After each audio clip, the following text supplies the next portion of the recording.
Just like you, I know money is hard to come by, and it doesn't go as far as it used to. There's nothing worse than spending it on something that looks good, only to find out that it's not good. Prudent Player Reviews is here to help, showing you the best and worst ways to enjoy entertainment for under £10. This time we're leaping through the air with reckless abandon, like Sonic the Hedgehog if he'd undergone a gritty reboot based within an Orwellian society.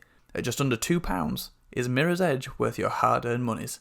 Before I get into it, let's be real for a moment. This game costs less than a really good pint of milk, a Costa Flat White, a McDonald's McChicken sandwich, or your average scratch card. If it was the worst game ever to grace the face of the earth, I still probably wouldn't be raking it over the coals. Thankfully, it isn't the worst game since Duke Nukem Forever.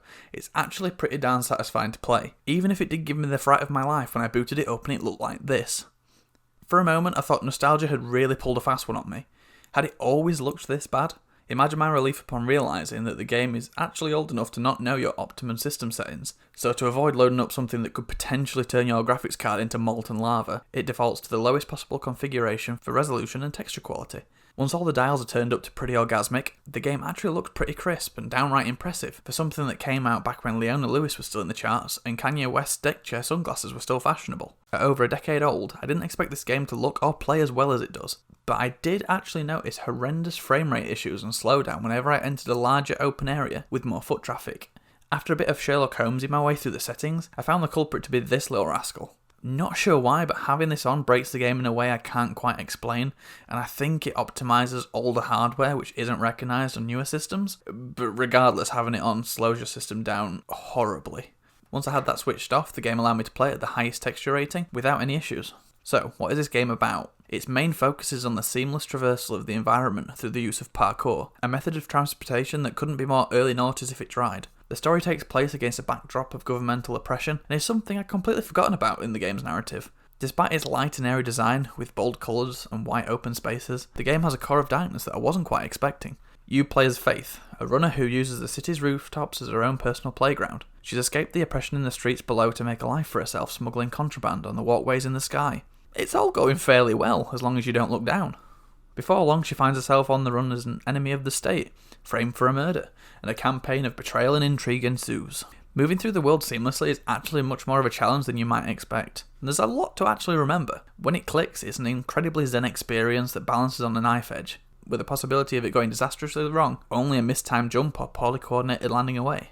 Mirror's Edge isn't a difficult game, per se, but it's the gaming equivalent of being able to rub your belly and pat your head at the same time. There's a lot of moving parts, and thinking on your feet under pressure, when the pace begins to pick up, can be overwhelming at times. It is one of those refreshing games where if you fail, you have no one to blame but yourself. It's not the game design, it's you. Speaking of the game design, there are a few things I want to draw attention to. I usually hate it when games signpost the best route through the level by highlighting elements such as a ledge or a pathway in an off-putting primary colour, but this immersion-breaking practice actually works in the favour of Mirror's Edge. The game's whole aesthetic is bold colours, at odds with the clinical world around it, and the red highlighting of potential routes never feels like the game is trying to hold your hand. Actually quite the opposite. It feels like it's giving you options which can be taken or ignored. With multiple routes to your objective, no one path ever feels like a specific order from an omnipresent level designer. If the highlighted routes were removed from the game, at the pace Faith sometimes goes, it would be difficult and potentially really confusing to make sense of the concrete jungle around you. Even with red highlighting, I sometimes struggled. But again, I can blame no one but myself and my own stupidity.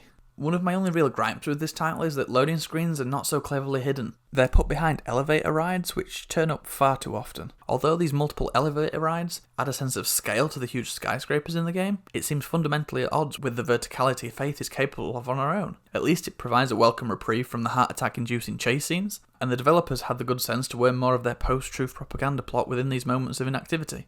One thing I completely forgot about this title, other than the bleak commentary on our own dystopian systems of government, are the charming animated cutscenes between each mission, which seem to have been thrown together by the same illustrator who was responsible for Samurai Jack back in the mid-2000s era of Cartoon Network.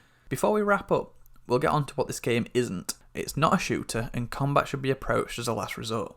This isn't an Outlast type deal, where the protagonist is literally helpless against the game's antagonists. Faith can pretty much hold her own. You're able to disarm enemies and can even use their own firearms against them. But you really should do this sparingly. Having a completely pacifist run is one of the greatest challenges this game actually offers. Charging head-on into enemies is a great way to get kicked back to the last checkpoint, and tactical takedowns are exactly that. Tactical. That's why they're called that. This isn't a game you can brute force your way through. It's finesse mechanics meet rhythm game. So the big question is, should you pick up Mirror's Edge? Although it spun a sequel which literally no one played and I didn't even know existed, this game is still one of the best titles ever to come out of EA, which is kind of high praise with the back catalogue that they've got. If you want an entirely wholesome experience which has the capacity to frustrate you into the pursuit of perfection, then absolutely go out, get it. That's it for this episode, thanks for watching, and as always, please feel free to suggest the next game I should take a look at in the comments below. I do actually read every comment and do my best to get back to everyone. Thanks to all the new subscribers, I really can't wait to bring you more content now that I've actually got a schedule worked out. See you all next time.